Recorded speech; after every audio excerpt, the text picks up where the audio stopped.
Hello, everyone. I just wanted to take a moment and introduce you to my book, The Spirit of Bead Embroidery. It was published back in 2012. And if you're new to bead embroidery, this is a beautiful book to get you going. I talk a lot about supplies and stuff. So let me just introduce you to it. And if you buy it from me, you can, in the description, I have a link to my Etsy shop. You can buy it from me directly. I think might be able to get it on Amazon anymore, but it's not going to be signed. And I don't think it's even, I don't know, it might be hard to get. I don't know. I don't know. They're not publishing it anymore. So I bought a bunch of them. So I have a lot on hand. So we start out by a beautiful little blurb by Rose Red Elk, who wrote about the spirit bead, as we all know about spirit beads. And if you don't, it's just the one bead in your piece that's a little off, it's wrong.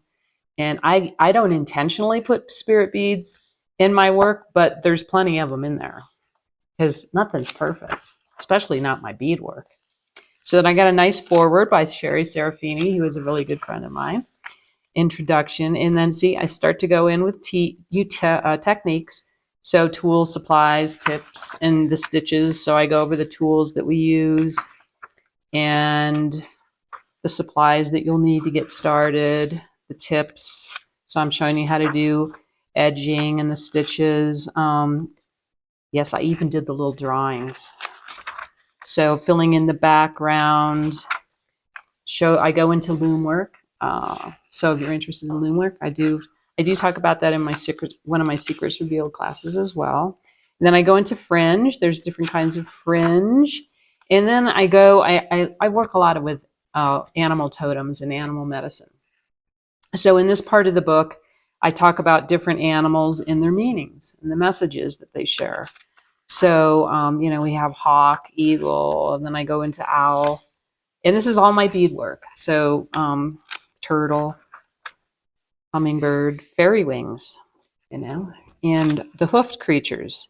So every animal has medicine about it. So this way you can learn about what the messages are and maybe bring that energy into your life. For me, my spirit guide is wolf. So that's the animals, bear, all those good, beautiful animals. And then I start to go into healing with colors and stone. So I talk about the colors and different stones that you can use in the medicine and energy that those bring. So violet, green, brown, blue, and red. So, and there's inspirational pictures in every page. So just covered with all of my work. So I go into, yellow, cobalt, the colors, the meaning, and the stones that, you can find with that.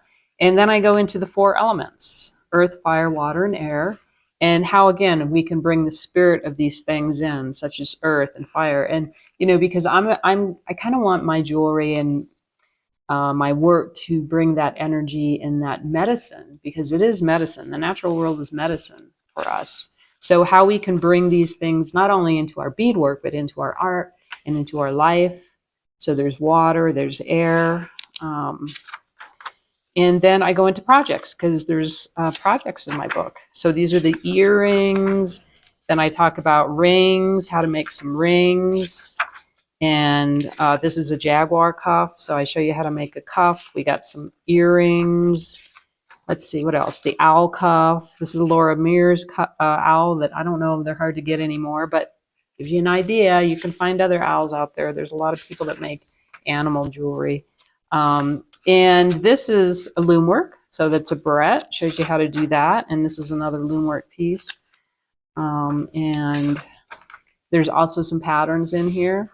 This is the dream box. So it's a lizard box. Shows you how to do the loom work and the patterns. This was a fun piece. This was a memorial piece for a lady who lost her dog. And I go into the process of how to add her ashes in the back of the piece and some of her, like these are her dew claws. So it was a really fun project to do for this woman. And even part of her fur we worked into the piece. And then this is the collar piece, Quietude I call it. So I show you how I designed it and all of that good stuff. And this is another one of my favorites, the Grace's Angel. And I call it that because my dog passed away at that time. And a week or two later, this white hummingbird came to my theater and hung out for a week or two. So I call it's a miracle, right? It's these little special magical things that I think are so wonderful in life. So I kind of tell you and show you how to lay out a collar. And then this is kind of a beaded object. It's a object. It was a ball, a foam ball, and I show you how to cover that ball and all the process. And then Sherry Serafini added Althea earrings. So we got a project there from Sherry. And then there's the gallery section. So I just have a gallery of my work and other bead artists' work. And it's very inspirational. And yeah, there's a lot of good stuff in this book. So could go on. And then I just finish up. So yes, I hope if you're interested in my work and you want to learn the process, that you'll go check out my Etsy shop. Like I said, it's in the description for this video with a link and my website as well. And I'd love to sell you a copy.